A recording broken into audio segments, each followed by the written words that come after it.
Hati-hati, jangan terburu-buru ambil pinjaman online sebelum kalian nonton video ini. Dan di video kali ini kita akan bahas salah satu aplikasi pinjol yang baru saja saya temukan. Untuk nama aplikasinya adalah Pinjam Dana Pinjaman Online. Nah, ini dia aplikasinya. Apakah aplikasi ini legal atau ilegal? Oke, kita bahas sama-sama teman-teman. Nah, aplikasi Pinjam Dana ini adalah salah satu aplikasi pinjaman online yang baru saja diupdate pada 27 Maret 2025 kemarin. Lalu kalau misalkan kita lihat di sini, aplikasinya mengklaim bahwa bisa memberikan limit pinjaman hingga 32 juta rupiah dengan jangka waktu 91 hingga 180 hari dan bunga 0,05%.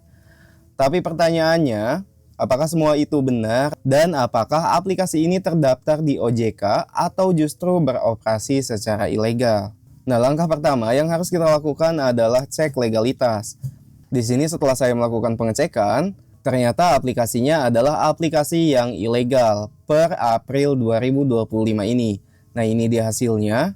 Nah, sebetulnya untuk pinjol legal dan ilegal itu bisa kita bedakan sendiri teman-teman.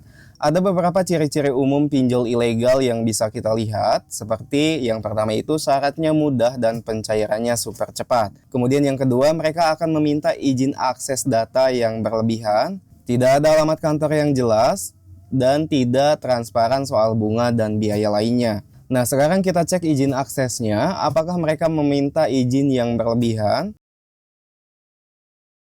Dan hasilnya mereka hanya meminta izin kamera, lokasi, ponsel, dan lainnya.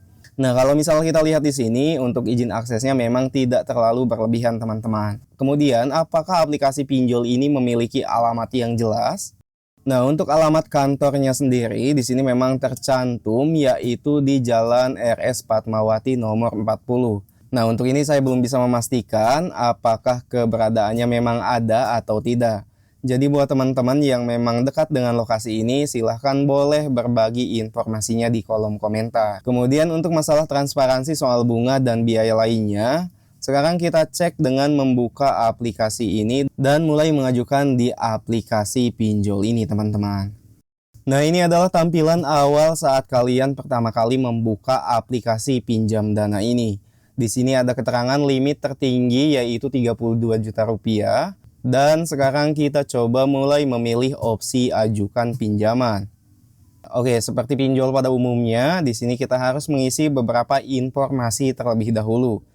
Untuk bagian yang pertama ini ada status pernikahan dan pendidikan terakhir. Lalu di bagian kedua ada informasi kontak darurat dan kontak yang mereka minta itu hanya 2 kontak teman-teman. Lalu di tahap berikutnya kita harus mengupload dokumen KTP. Kemudian lanjut lagi di bagian yang terakhir, di sini kalian akan diminta untuk mengisi informasi rekening bank. Untuk ketersediaan banknya sendiri, kalian bebas memilih sesuai dengan yang kalian miliki. Tapi sayangnya di tampilan ini saya melihat kurang begitu transparan teman-teman. Karena di sini hanya tertera bunga pinjaman yaitu 273.000. Dan untuk jangka waktu pinjaman ini juga tidak jelas apakah 91 hari ini dibagi lagi menjadi beberapa periode atau tidak. Dan daripada penasaran, kita coba aja langsung memilih ajukan pinjaman.